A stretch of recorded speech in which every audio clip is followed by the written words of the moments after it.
देश समृद्ध हुन रोकिएको स्थिति हो र रोकिएको स्थिति अनैतिक राजनीति र विचारहीन राजनीतिले हो। प्रचण्डले 13-14 मान्छे मारेर आएका छन्। आज यही हो त खाउवादी भएको, माओवादीबाट खाउवादी। नेपालको इकोनोमी विदेशीको हातमा दिने नागरिकता देऊ, नदिने नदिऊ। कांग्रेस हार्छ भनेका छन्, हारे पनि हारेर देखाउ न, जिते पनि जितेर देखाउ। शिक्षा ऐनमा नेपालको टोटल शिक्षालाई डिस्ट्रक्सन गरिएको छ। म्याथमेटिक्स छैन, हिसाब पढाइँदैन, इतिहास पढाइँदैन, संस्कृति पढाइँदैन। पढाइन्छ के भनेर भन्दाखेरि विदेशी संस्कृति, च्यातिएको पेन्ट, ओके, अनि त्यसपछि बर्थडे, यो पढाइन्छ। नेपाली जनताले यसपालि गठबन्धन बनाएर कोही आउँछ भनेदेखि हराउनै पर्छ। देशमा पनि बस्दिन, बाहिर बस्छु, देशको नागरिकता पनि चाहिन्छ, अन्तको नागरिकता पनि चाहिन्छ। देशभक्तिमा यो कहाँनिर मिल्छ होला? सही व्यक्तिलाई प्रधानमन्त्री बनाउन सक्यो भनेदेखि हाम्रो यो दलीय व्यवस्था रहला, पार्लिमेन्ट सिस्टम पनि रहला। तर त्यो नहुने भनेदेखि यो दलीय व्यवस्थाबाट नै सिस्टम नै जान्छ। एमसीसी पास नगरेमा त हाम्रो पार्टी नै रहँदैन थियो। र यसो भन्नेहरू वामपन्थी छन्। अब वामपन्थको बारेमा पहिला सोचौँ। मुलुक बचाउने हो कि होइन, यस्ता सेता हात्ती हामीले पाल्ने हो कि होइन, हाम्रो मुलुक खोक्रो बनाउने हो कि होइन, बुझुन् अनि मात्रै भोट दिउन्। त्यो इतिहास बोकेको पार्टी अहिले पनि कांग्रेस भनेपछि मान्छेको मनमा आस्था छ, डेमोक्रेसीको नेपालको खम्बा हो। त्यो पार्टी आज भन्छ कि चाहिँ नि हामी चाहिँ गठबन्धन नगरिसक्दैन। विकासका लागि बजेट आएको भनेर भनिएको एमसीसीले भित्र नव उदारवाद र नव उदारवादको विरुद्धमा नेपालले कुनै पनि नीति बनाउन छैन भन्ने कुरा अहिले लागिराखेको छ। नागरिकता विधेयक गलत, तर हाम्रो पार्टी त्यहाँ छ, त्यसकारण मैले विरोध गर्नु हुँदैन भन्ने कुरा जबसम्म नागरिकको दिमागमा रहन्छ, राष्ट्र कसरी अगाडि जान सक्छ? कि मधेसका पार्टीहरूलाई भारतको नजिक लगेर देशमा नेपालमा कब्जा गर्न सकिन्छ? त्यो पनि सम्भव भएन। काठमाडौँका मान्छेले त भालेन्सालाई भोट दिए, त्यस्तो भेदभाव त रहेन रहेछ नेपालमा। अब नेपालको नेसनल इकोनोमीमा समात्नु पर्छ भन्ने सोच अहिले पश्चिमी नव उदारवाद र इन्डियाको यो गाइडेड इन्डिपेन्डेन्स भित्रको सूक्ष्म व्यवस्थापन अन्तर्गत ल्यायो, बिहे गरियो। अब कोही व्यक्ति, कोही महिला बिहे गरेर नेपालको बोर्डरभित्र आउने बित्तिकै नेपालका राजनीतिक पार्टी उहाँलाई ट्रेमा राखेर नागरिकता दिन जान्छु भन्ने खालको कुरो, त्यो स्वयं विवाहित महिलाको अधिकारको उल्लङ्घनको कुरा हो। नागरिकतामा विदेशीहरूले व्यापक रूपमा दबाब दियो, खेल्यो भन्नुभन्दा पनि हामीले देशमा कस्ता राजनैतिक पार्टीहरूको खेती गर्यौँ, प्रश्न चाहिँ यो हो। एकदम सठिक ढङ्गबाट केही कुराहरू मात्रै म छोटो समयमा राख्न चाहन्छु।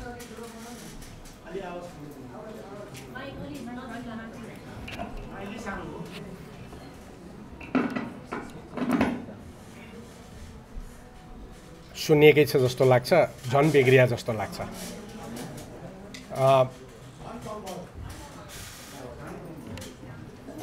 यहाँहरू समक्ष मैले राख्नुपर्ने कुराहरू थोरै छन्। नागरिकताको विधेयकमा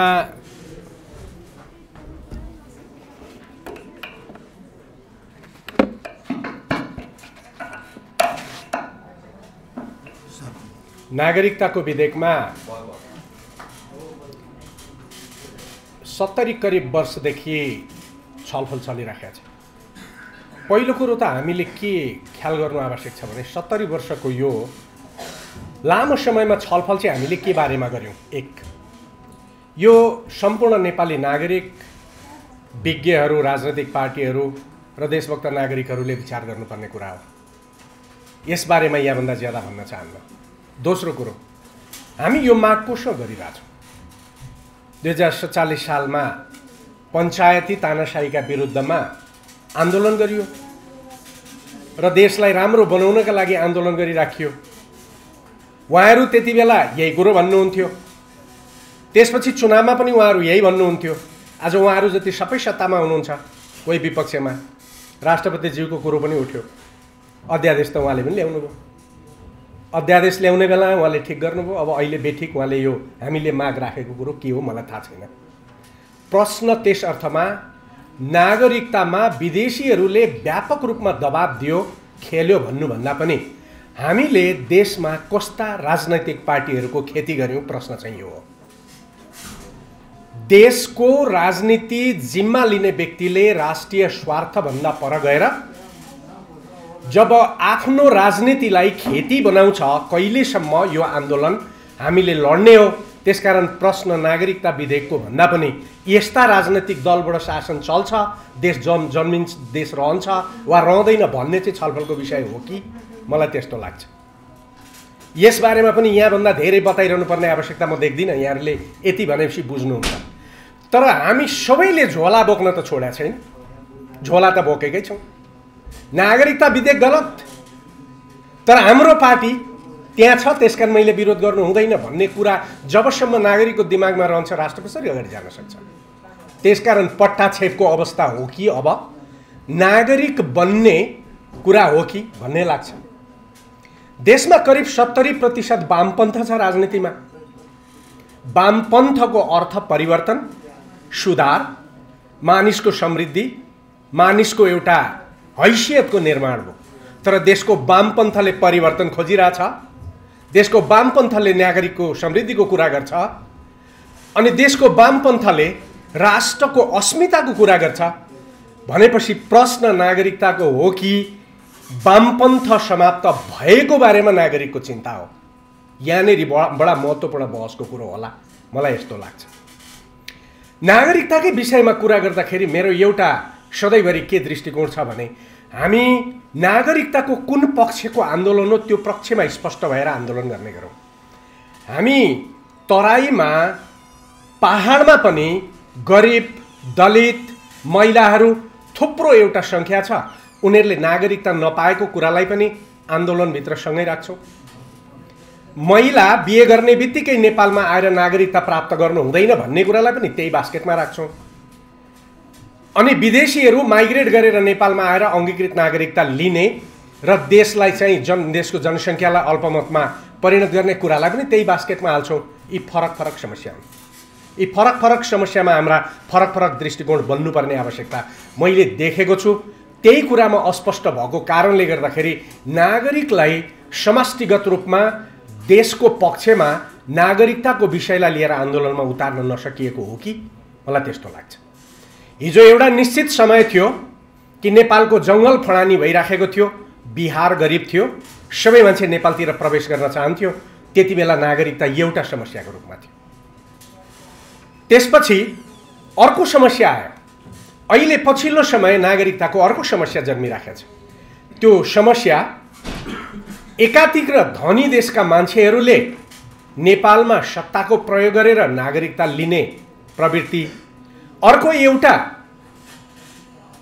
अस्ति एउटा ट्विटमा आयो नि, मानसिकता कस्तो बनेको छ भने देशको विज्ञ, राम्रो विज्ञ भएको हुनाले सभासदमा उठ्नका लागि योग्य होइन, आमा स्विस श्रीमती थाई अनि हार्वर्ड पढेका कारणले सांसद हुनका लागि योग्य भनेर लेख्ने बौद्धिकता विकास भएको छ देशमा। सम्पूर्ण अर्थमा व्हाइट सुप्रेमेसीलाई देशमा कायम गर्ने खालको परिकल्पना देशभित्र छलफल भइरहेछ। हरेक कुरा व्हाइट सुप्रेमेसी, हरेक कुरा व्हाइटले गरेको ठिक, हरेक कुरा व्हाइट कल्चर ठिक, व्हाइट सिभिलाइजेसन ठिक। म यो भन्दिनँ उनीहरूको सिभिलाइजेसन गलत हो, तर हाम्रो सिभिलाइजेसन फरक हो, हाम्रो सोच फरक हो, हाम्रो भूगोल फरक हो। त्यस अर्थमा यसभित्र अस्पष्टताको कारणले नागरिकताको कुरो ल्याइराखेको हो कि भन्ने मलाई लाग्छ। अब प्रश्न उठ्छ, देशमा पनि बस्दिनँ, बाहिर बस्छु, देशको नागरिकता पनि चाहिन्छ, अन्तको नागरिकता पनि चाहिन्छ। देशभक्तिमा यो कहाँनिर मिल्छ होला? यसलाई दार्शनिक रूपमा प्रश्न गर्नुपर्ने होला नि। म देशमा चाहिँ बस्दिनँ, अन्तै बस्छु, म उहीँको हुन्छु, पासपोर्ट उसकै प्रयोग गर्छु, तर मलाई कुनै दिन फेरि नेपाल पनि चाहिन सक्छ, त्यसका नेपालको पनि नागरिक हुन्छु। यो पनि होइन। इन्डिया र ब्रिटेनमा हाम्रो नागरिकहरू सेनामा छ, उनीहरूमाथिको अन्यायको विरुद्धमा 25-30 वर्षदेखि म लडिराखेको छु। तर कहिलेसम्म यो बारेमा पनि त सोच्नुपर्छ होला नि त। कहिलेसम्म हामी नागरिक दिइरहन्छौँ अरू देशलाई? यो बारेमा छलफल हुँदैन। सधैँ नागरिक गइरहन्छ, भेदभाव भइरहन्छ, लडाइँ चलिरहन्छ। यो प्रश्न पनि नागरिकतासँग जोडिन्छ। यी सबै कुराहरू छन्। म आज यी बारेमा सबै कुरा चर्चा गर्न चाहन्न। पछिल्लो समय अहिलेको जुन नागरिकता ऐन विधेयक आइराखेको छ, यो विधेयक यो समय ल्याउने विधेयक थियो या थिएन? यो राजनीतिक स्वार्थबाट आयो। यसबारेमा पनि धेरै भन्नुपर्ने आवश्यकता छैन। देशको राजनीति गर्ने व्यक्तिहरू, देशको स्वार्थलाई आफ्नो र पार्टीको स्वार्थमा परिणत गरेर प्रयोग गर्ने सोच देशमा विकास भइसकेपछि यो भएको हो। त्यसकारण प्रश्न इन्डिया अमेरिका कतैतिर तेर्सिने होइन होला, यो देशको राजनीतिज्ञ नैतिक छ, प्रश्न यो। र मेरो ठोस यसबारेमा दृष्टिकोण के हो भने जब विचारधारा सिद्धिन्छ, विचारधारा सिद्धिएको राजनीतिक अनैतिक हुन्छ, र जब राजनीति अनैतिक हुन्छ त्यसले देशको राष्ट्रियता, देशको स्वाभिमान, देशको देशभक्ति र देशको समृद्धि सब समाप्त पार्छ। त्यसकारण आज देश समृद्ध नभएको हो कि हुन नदिएको हो भन्ने बारेमा बहस हुनुपर्ने स्थिति हो नि। देश समृद्ध हुन रोकिएको स्थिति हो र रोकिएको स्थिति अनैतिक राजनीति र विचारहीन राजनीतिले हो भन्ने कुरामा पनि स्पष्ट हुनुपर्ने स्थितिमा नागरिकताको बारेमा थोरै कुरा राख्छु। एक, हामी राष्ट्रियता र नागरिकतालाई एकै बास्केटमा राखेर हेर्ने गर्छौँ। राष्ट्रियता फरक कुरो, बाबुआमाबाट ट्रान्सफर गर्छ। नागरिकता बाबुआमाबाट ट्रान्सफर हुने कुरो होइन, त्यो त राज्यको स्वाभाविक अभिव्यक्तिको कुरा हो। उसले कसलाई नागरिकको रूपमा स्वीकार गर्छ राजनैतिक अधिकार प्रयोग गर्नको लागि कानुन बनाएर संविधान लेखेर, त्यसभित्रको कुरा हो। बाबुआमाबाट जन्मिएको कारणले राष्ट्रियता आउने हो। हामी आमाबाट राष्ट्रियता ट्रान्सफर गर्न वा हस्तान्तरण हुन दिन चाहन्छौँ वा दिन चाहदैनौँ। हामी बाबुबाट राष्ट्रियता ट्रान्सफर गर्न दिन चाहन्छौँ वा चाहदैनौँ, यो फरक बहसको विषय हो। तर हामी बेला बेला राष्ट्रियताको कुरा गर्छौँ, त्यहाँ नागरिकताको कुरा गर्छौँ, बेला बेला नागरिकताको कुरा गर्छौँ, त्यहाँ राष्ट्रियताको कुरा गरिराखेका हुन्छौँ। राष्ट्रियता व्यक्तिको एउटा पहिचानसँग गाँसिएको कुरा हो। नागरिकता व्यक्तिको राज्यमा बसेर, राज्यका कानुनभित्र बसेर राज्य सञ्चालनमा संलग्न हुन पाउने, राज्यको विकासमा सरिक हुन पाउने व्यक्तिको विशेषाधिकारको कुरा हो। अब यस अर्थमा अहिले जुन विधेयकमा सबैभन्दा ज्यादा छलफल भइराखेको विषय हो के बिहे गरेको भोलिपल्टै महिलालाई नागरिकता दिनु आवश्यक छ या छैन भन्ने खालको कुरो। नागरिकता कुनै पनि देशको नागरिकता त्यो व्यक्तिले खोजेर पाउने चिज हो नि, अरूले दिने कुरो हो र? भोलि भारतले भन्ला युवराज सङ्ग्रौलालाई म नागरिकता दिन्छु, मैले लिने? त्यो त मेरो कुरा हो। म यो देशमा बस्दिनँ, म भारतमा बस्छु र म भारतमा बसेर भारतको नागरिक हुन्छु भन्नु भने त्यो मेरो अधिकारको कुरा हो। तर मेरो राष्ट्रियता फेरि पनि नेपाली हो। म भारतीय नागरिक हुन सक्छु तर राष्ट्रियता मेरो नेपाली हुन सक्छ। अब कोही व्यक्ति, कोही महिला बिहे गरेर नेपालको बोर्डरभित्र आउने बित्तिकै नेपालका राजनीतिक पार्टी उहाँलाई ट्रेमा राखेर नागरिकता दिन जान्छु भन्ने खालको कुरो, त्यो स्वयं विवाहित महिलाको अधिकारको उल्लङ्घनको कुरा हो। किनभने नागरिकता अरूमाथि थोपर्न सकिँदैन। नागरिकता उसको इच्छाले, र संविधानमा लेखिएको छ उसको इच्छाले, चाहनाले भन्ने शब्दमा संविधान विरुद्धमा कुनै पनि महिलालाई तिमीले नेपालको नागरिकता लिनै पर्छ भनेर विधेयक बनाउने कुरो यो राजनीतिको टाटपल्टाइ हो। र त्यस अर्थमा यो नबुझेर बनाइएको छैन, यो नबुझेर बनाइएको छैन, बुझेर बनाइएको छ। र अघि मैले भने विचारहीन राजनीति अनैतिक बन्छ र अनैतिक राजनीतिले यस्तै कामहरू गर्छ। त्यसकारण यो आन्दोलन नेपालका यी राजनैतिक विचारहीन राजनैतिक पार्टीका विरुद्ध उठ्यो भने यो आन्दोलन उठ्छ, होइन भने कसका विरुद्ध भन्ने परिभाषा नगरिकन यदि हामीले यो आन्दोलन उठाउन खोज्यौँ भने यो आन्दोलन उठ्दैन। राज्यका विरुद्ध हामीले उठाएको भने राज्य त उनीहरूले क्याप्चर गरिरहेछ नि त, कसको विरुद्धको आन्दोलन हो यो? त्यसकारण यो बारेमा प्रश्न हुनुपर्ने आवश्यकता मैले देखेको छु। अब यसो हो भने यो महिलाले नेपाल प्रवेश गर्ने बित्तिकै नागरिकता आज किन खोजिएको हो भन्ने बिग पिक्चर नहेरिकन हामीले समग्र नागरिकताका समस्यालाई एउटा बास्केटमा हालेर हेऱ्यौँ भने हामी यही नागरिकताको विधेयक ल्याउनका लागि सहयोग गरिराखेका हुन्छौँ। त्यसकारण मेरो बुझाइ के छ भने 1945, 1950, 1960 को दशकमा मान्छेको माइग्रेसनको कारणले, बसोबासका कारणले नागरिकताको एउटा अभियान, नागरिकताको एउटा माहौल निर्माण भएको थियो। अहिलेको युग आज 2022 सम्म आइपुग्दाखेरि संसारमा मानिसहरूले म कुन देशको नागरिक बन्छु भन्ने कुरो लगभग निश्चित गरिसकेको अवस्था हो। म कहाँको नागरिक बन्छु भन्ने अनिश्चित भएको अवस्था आजको होइन भने फेरि नागरिकताको विवाद के कारणले जन्मिराखेको छ भन्दाखेरि राजनैतिक अधिकारका कारणले होइन, यसका पछाडि बढ्दो साम्राज्यवाद र त्यो साम्राज्यवाद विकासशील र कम विकसित देशका राष्ट्रिय स्रोतहरू प्राकृतिक स्रोतको कब्जाको लागि बढी मुखरित भएर आइराखेको अवस्था छ। त्यसकारण कोही अमेरिकाको धनी व्यक्ति नेपालमा आएर नागरिकता लिन चाहन्छ, चीनको धनी व्यक्ति पनि नेपालको नागरिकता लिन चाहन्छ, किनभने उसका देशका राष्ट्रिय स्रोतहरू एउटा त ऊ प्रिजर्भ गर्न चाहन्छ, दोस्रो सकिराखेको छ। त्यसकारण हामी जस्ता कमजोर देशका राष्ट्रिय स्रोत, राष्ट्रिय प्राकृतिक स्रोतहरूमा कब्जा गर्ने एउटा नियतले यो आइराखेको छ। त्यसकारण यो बारेमा धेरै स्पष्ट गरिरहनुपर्ने आवश्यकता छैन। किन अहिले महिलाको नागरिकता यति धेरै आवश्यकता छ? यदि हामीले हेर्यौँ भने दुईटा सिद्धान्तबाट देश प्रभावित छ। एक, पश्चिमाहरू विभिन्न किसिमका आइएनजिओ र परामर्शदाताका नामबाट देशलाई एउटा कन्ट्रोल इन्स्टेबिलिटी, नियन्त्रित अस्थिरताभित्र राख्न चाहन्छन्। यहाँभन्दा बढी अस्थिर हुन पनि दिँदैनन्, यहाँ देशलाई समृद्धिको बाटोमा पनि जान दिँदैनन्। खेलै गरेपछि तपाईँ हामी सधैँ रणभुल्लमा, अनि तपाईँ हामी सधैँ रणभुल्लमा बसेपछि विचार जति उनीहरूका लागू हुन्छन्। कोअपरेटिभ समाप्त गरिराखेका छ। यहाँहरूले देख्नु भएको छ, आमा समूहले चलाएका कोअपरेटिभ अब चल्न नसक्ने स्थितिमा पुगेका छन्। सानातिना गरिब जनताले चलाएका कोअपरेटिभहरू चल्न नहुने अवस्थाको सृजना भइराखेको छ। अस्ति विकासका लागि बजेट आएको भनेर भनिएको एमसिसीले भित्र नव उदारवाद र नव उदारवादको विरुद्धमा नेपालले कुनै पनि नीति बनाउन छैन भन्ने कुरा अहिले लागिराखेको छ।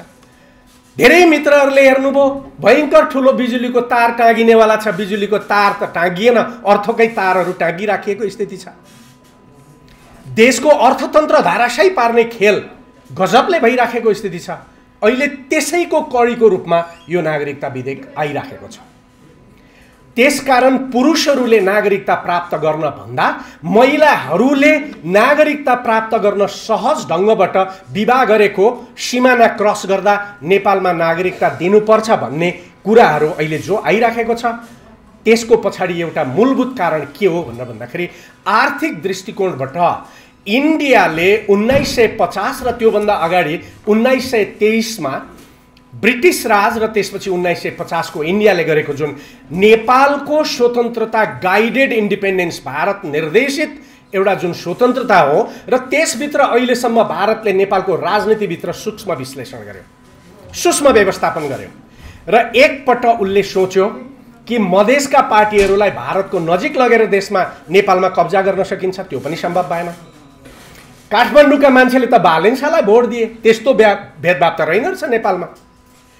अहिले गर्दै गर्दै भारतीय व्यापारीहरूको सोच के भइरहेछ भन्दाखेरि नेपालमा हिजो महिलाहरूसँग भारतीय व्यापारीहरू आएर बिहे गर्ने, अनि उनीहरूका नाममा कम्पनी खोल्ने, अनि टाट पार्ने, ब्याङ्कबाट लोन लिने, अनि टाट पार्ने, अनि विदेश जाने कुरा र नेपाली महिलाहरू जेलमा पठाउने कुराबाट मात्रै नेपालको नेसनल इकोनोमी समात्न सकिएन। अब नेपालको नेसनल इकोनोमीमा समात्नु पर्छ भन्ने सोच अहिले पश्चिमी नव उदारवाद र इन्डियाको यो गाइडेड इन्डिपेन्डेन्स भित्रको सूक्ष्म व्यवस्थापन अन्तर्गत ल्यायो, बे गरियो, अनि त्यसपछि नागरिकता लियो, अनि त्यसपछि त नेपाल ब्याङ्कको बोर्डमा पनि जान पाइयो नि, ब्याङ्क पनि खोल्न पाइयो नि, फाइनान्सियल इन्स्टिट्युसन पनि क्याप्चर गर्न पाइयो नि। त्यसकारण पैसाको दृष्टिकोणले त नेपालको इकोनोमी भारतको मातहतमा छँदैछ। हरेक कुरा 160 ले निर्धारण गर्छ।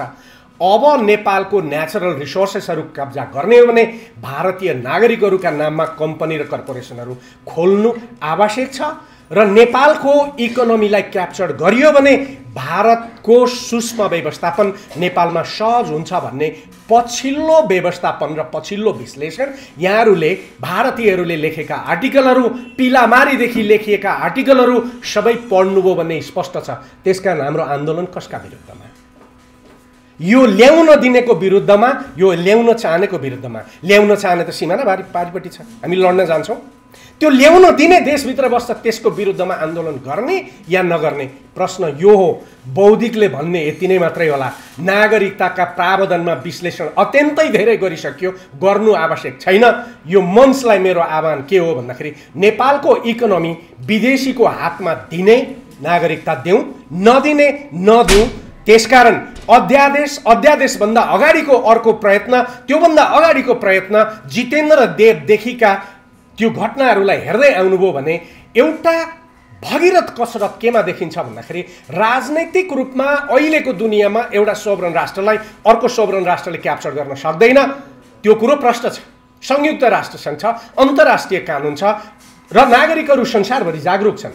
तर अब देशका राष्ट्रियता, देशको देशभक्ति र नागरिकको स्वतन्त्रतालाई कब्जा गर्ने उपाय के हो? एउटै मात्रै उपाय हो, त्यो देशको अर्थतन्त्रलाई आफ्नो हातमा लिनुहोस्, मानिसलाई दास बनाउनुहोस्। त्यो दास त्यसले जे भन्यो त्यही गर्छ। त्यसकारण यो मल्टिनेसनल कर्पोरेसन्सले चलाएको युगमा धनी देशहरू हाम्रो देशको स्रोतलाई आफ्नो अधीनमा राख्नका लागि यो खालका विधेयकहरू लिएर आइराखेका छन्। म तपाईँलाई 3टा उदाहरण दिन्छु। योभन्दा अगाडि संसदमा न्युक्लियर प्रशोधन सम्बन्धी ऐन आएको यहाँहरूलाई थाहा होला। हामीले धेरै लड्यौँ, धेरै छलफल गऱ्यौँ र पार्लियामेन्टमा एक दिन एउटा सभासदले के भन्नुभयो भन्दाखेरि बल्ल बल्ल मुस्ताङको न्युक्लियर यो बेचेर देश धनी पारौँ भने त्यो पनि खाइदिनु भयो भन्यो उहाँले भन्नु। मैले भने तपाईँले के ठान्नु भएको छ, त्यो न्युक्लियर माथिको त्यो मुस्ताङको त्यो सलाइका बट्टामा लगेर रक्सलमा बेचौँला भन्ने ठान्नु भएको छ? त्यो त पत्थर हुन्छ, त्यो पत्थरलाई प्रशोधन गर्न धेरै गाह्रो छ। त्यसकारण मल्टिनेसनल कर्पोरेसनहरू आइराखेका छन्। एउटा ठुलो एनआरएनको जमात यसमा संलग्न थियो। त्यसपछि शिक्षा ऐन हेर्नुहोस्, शिक्षा ऐनमा नेपालको टोटल शिक्षालाई डिस्ट्रक्सन गरिएको छ। म्याथमेटिक्स छैन, हिसाब पढाइँदैन, इतिहास पढाइँदैन, संस्कृति पढाइँदैन। पढाइन्छ के भनेर भन्दाखेरि विदेशी संस्कृति, च्यातिएको पेन्ट, ओके, अनि त्यसपछि बर्थडे, यो पढाइन्छ। नागरिक, तपाईँ हामी स्कुलमा पठाएका बच्चा बच्चीलाई कलेज र स्कुलले के पढाइरहेछन् भन्ने कुरा हामीले हेरेका छौँ। तेस्रो कुरो, पछिल्लोचोटि एमसिसीको विरोध हामीले अमेरिकाको विरोधका लागि गरेका थिएन। त्यहाँभित्र लेखिएको नव उदारवाद नेपालको समाजवाद उन्मुख संविधानलाई विस्थापित गर्नको लागि ल्याइँदै थियो। हामीले यो भन्यौँ, कुनै पनि राष्ट्रसँग गरिएको, एउटा कर्पोरेसनसँग गरिएको सन्धिले त्यो देशको अर्थतन्त्र कस्तो हुन्छ भनेर डिफाइन गर्नु हुँदैन। तर त्यसलाई भारतले पनि किन स्वीकार गर्यो? किनभने भारतलाई यो विधेयक चाहिएको थियो, हाम्रा नेताहरूलाई यो विधेयक चाहिएको थियो। अस्ति भर्खरै एउटा कुन चाहिँ नेताले भन्नुभयो भनेर कतातिर देखाएको थिएँ, एमसिसी पास नगरेर त हाम्रो पार्टी नै रहँदैन थियो। र यसो भन्नेहरू वामपन्थी छन्। अब वामपन्थको बारेमा पहिला सोचौँ, अनि वामपन्थको बारेमा सोचेपछि अनि राजनीति कस्तो हो र नागरिकता कस्तो हो भन्ने कुरो स्पष्ट हुन्छ। र यो नागरिकताको विरुद्धमा अहिले अन्य कुराहरूलाई छोडेर यो आर्थिक देशको स्रोत क्याप्चर गर्नका लागि यो ल्याइएको हो। यो नेसनालिटी र नागरिकता फरक कुरा हो र यो देशको अर्थतन्त्र समात्नको लागि, क्याप्चर गर्नको लागि केवल भारत मात्रै होइन अन्य शक्तिहरूसहित मिलेर ल्याउन लागि हो भन्ने चेतना नागरिकहरूसँग इस्टाब्लिस गरौँ। यदि गर्न सकिएको खण्डमा यो नागरिक ऐनलाई असफल पार्न सकिन्छ र आउने चुनावमा यो कुरो उठाउनु आवश्यक छ, जानु आवश्यक छ र भन्नु आवश्यक छ। यति भन्दै म आफ्नो कुरो यहाँभन्दा बढी राख्न चाहन्न। म राजनीतिभन्दा पनि मैले देखेको महत्त्वपूर्ण विषय चाहिँ यो हो, यसको बारेमा तपाईँ हामीले चलाक हुनु आवश्यक छ भन्ने मेरो दृष्टिकोण हो। यहाँहरू असहमत हुन सक्नुहुन्छ, मलाई मेरो भन्ने अधिकार छ, यहाँहरूलाई असहमत हुने अधिकार छ। तपाईँहरू असहमत हुनुभयो भनेर युवराज सङ्ग्रौला चोर हो भन्ने अधिकार यहाँहरूलाई छैन। मैले भनेको कुरा यिनीहरूले मानेनन्, मास गद्दार रहेछ भन्ने अधिकार पनि मलाई छैन। त्यसकारण मेरो तर्क जस्तै अर्को तर्क आओस्, छलफल गरौँ र पर्टिकुलर यो इस्युलाई केन्द्रित बनाएर अगाडि जाउँ। र मैले अस्ति टेलिभिजनमा भने राष्ट्रपति 2 चोटि हुनुभयो, खतरा मोल्नुहोस्, यो विधेयक रोक्नुहोस्। किनभने इलेक्सन जारी भइसकेपछि संसद सिद्धियो। यो संसदले यो नागरिकता एक्सेप्ट गर्न सक्दैन। अब त्यसकारण संविधानको मर्म अनुसार हामीले संविधानको संरक्षण गर्ने हो भने यो नागरिकता विधेयक रोक्नु आवश्यक छ र देशभरि यो नेपाललाई राजनीतिक रूपमा होइन, जातीय विभाजनबाट होइन, अनेक तर्कबाट होइन, केही गर्दा पनि नसकेपछि यहाँको अर्थतन्त्र आफ्नो अधीनमा ल्याउने अन्तिम यो खेल, यो कन्ट्रोल इन्स्टेबिलिटी र गाइडेड इन्डिपेन्डेन्सको थ्योरीभित्र भइराखेको छ। यो अन्तिम युद्ध हो, लडौँ। धन्यवाद। हाम्रो अधिकार हनन हुँदैन, आज हनन हुनतर्फ गइरहेको छ। किनभने गठबन्धन बनाएर अगाडि के को लागि?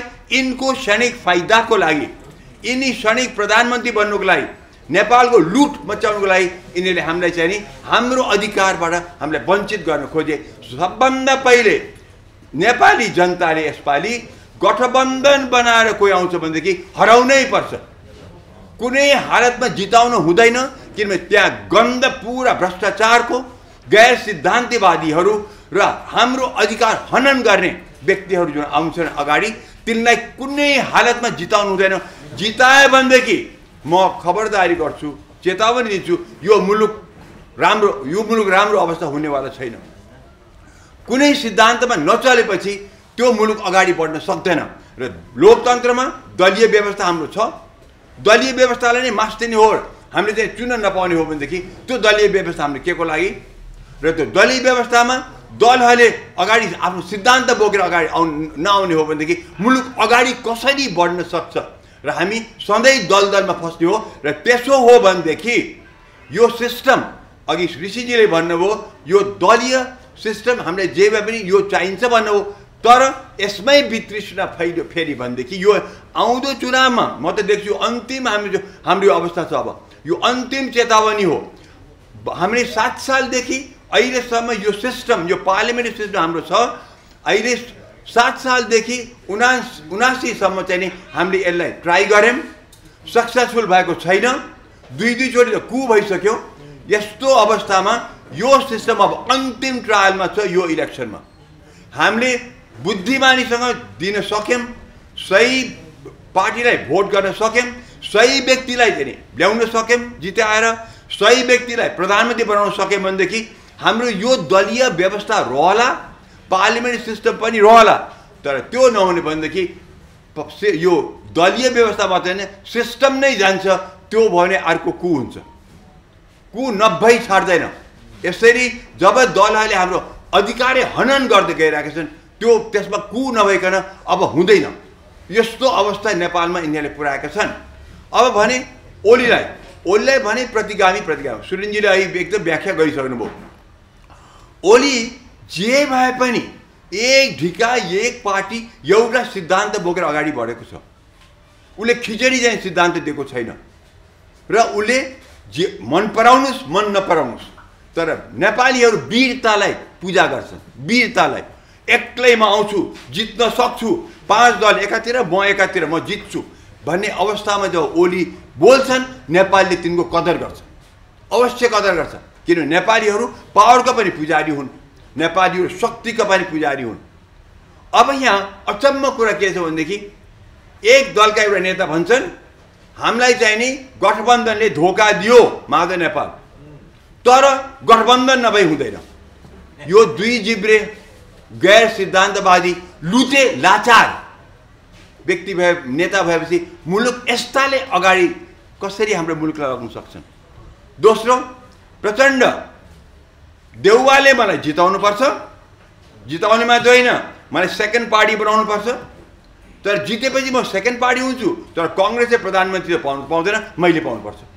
गजबको कुरा छ बा। यो भन्दा नीच कुरा के हुन्छ? आफ्नो बाहुबल छैन, शक्ति देखाउन सक्दैनन्। कांग्रेसको देउवा प्रधानमन्त्री दिनेशजी आउनुहुन्छ, प्रधानमन्त्री देउवा भन्छन् कांग्रेसीहरू तिमी एक्लै जित्छौ भन्छौ, कहाँ जित्न सक्छौ? मै झन्डै हारेको थिएँ डडेलधुरामा, प्रचण्ड र माओवादी, प्रचण्ड र चाहिँ ओली मिल्दाखेरि हुँदैन, हामी गठबन्धनबाट जानु। कांग्रेस पार्टी त्यो इतिहास बिर्स्यो। 7 सालको अगाडिदेखिको क्रान्तिकारी पार्टी त्यो बिर्स्यो। राणा शासन फालेको कुरा बिर्स्यो। 46 सालको आन्दोलन अगुवाई गरेको त्यो बिर्स्यो। आफ्नो इतिहास बिर्सिने गौरवपूर्ण कांग्रेस पार्टीको आज यो दशा। आज के दशा भनेदेखि हामी हार्छौँ। यतिसम्म चाहिँ नि लाचारीपन, लुटेपन देखाएपछि यस्तो पार्टीले फेरि हामीले कसरी चाहिँ नि भोट दिएर जिताउने र यस्तोले हाम्रो मुलुकलाई कसरी अगाडि बढाउँछ। र देउवा मात्रै होइन, सुरुमा त देखाए थिए उनका second third rank Gagan Thapa, Shekhar Koirala, यी सब विश्वप्रकाश सबै हामी गठबन्धनबाट जान हुँदैन भन्थे। अहिले त के भन्छन् भनेदेखि यो स्थानीय चुनाव भएपछि कांग्रेसले चाहिँ नि 29वटा सिट कति स्थानीयमा जितेको, बढ्ता जितेको हुनाले अब हामी गठबन्धनबाट जानुपर्छ। बाप रे बाप, यो कांग्रेस पार्टी त्यो इतिहास बोकेको पार्टी। अहिले पनि कांग्रेस भनेपछि मान्छेको मनमा आस्था छ, डेमोक्रेसीको नेपालको खम्बा हो। त्यो पार्टी आज भन्छ कि चाहिँ नि हामी चाहिँ नि गठबन्धन नगरी सक्दैन, मतलब हाम्रो हनन गर्यो कांग्रेस पार्टीले पनि। त्यो कांग्रेस पार्टी, बीपी को पार्टी, सुवर्णको पार्टी, भट्टराईको पार्टी, गणेशमानको पार्टी आज हेर्नुहोस् त कुन दशामा पुग्यो, कुन दशामा पुर्यायो ये देउवाले।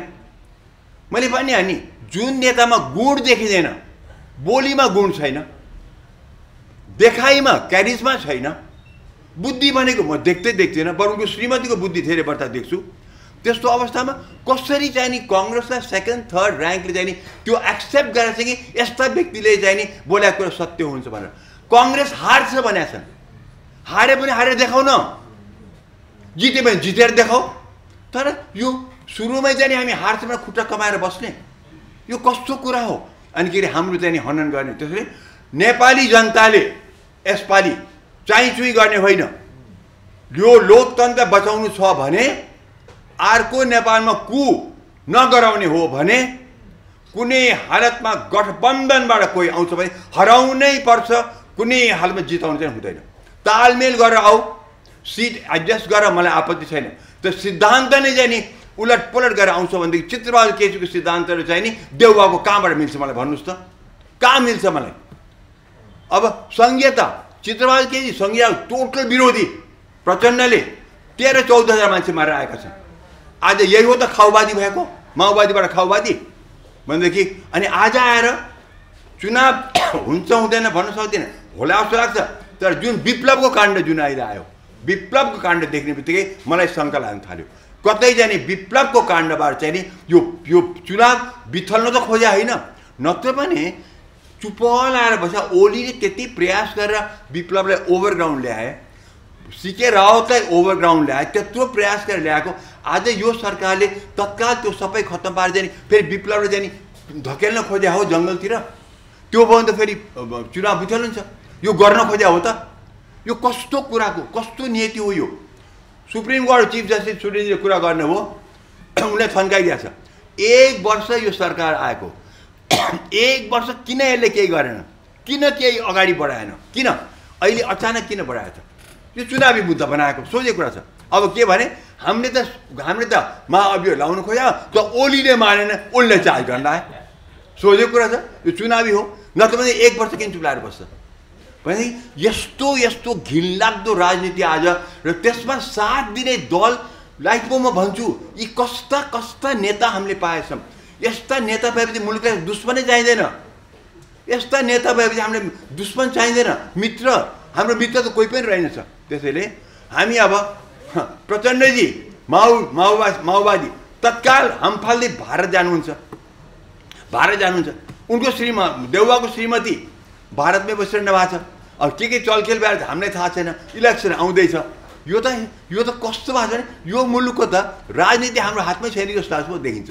त्यसैले अब जनताले बुझुन्, मुलुक बचाउने हो कि होइन, लोकतन्त्र मात्रै होइन, पार्लिमेन्ट सिस्टम मात्रै होइन, मुलुक बचाउने हो कि होइन, यस्ता सेता हात्ती हामीले पाल्ने हो कि होइन, हाम्रो मुलुक खोक्रो बनाउने हो कि होइन, बुझुन् अनि मात्रै भोट दिउन्। ऋषि तपाईँलाई ठिक हो, यसपालि भ्रष्टाचार अभियान जो चलाएको छ बिल्कुलै ठिक छ।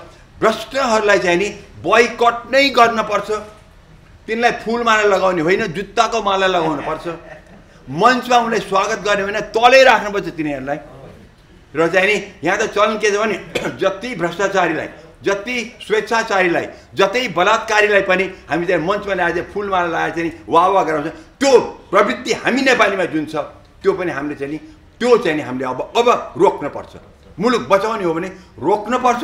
यो ऋषिमुनिहरूको भूमि हो, यो धर्म संस्कृतिको मुलुक हो, बुद्ध भगवानको मुलुक हो, याज्ञवल्क्यको मुलुक हो, जनकको भूमि हो, सीताको भूमि हो, किरातेश्वरको भूमि हो, फल्गुनानन्दको भूमि हो।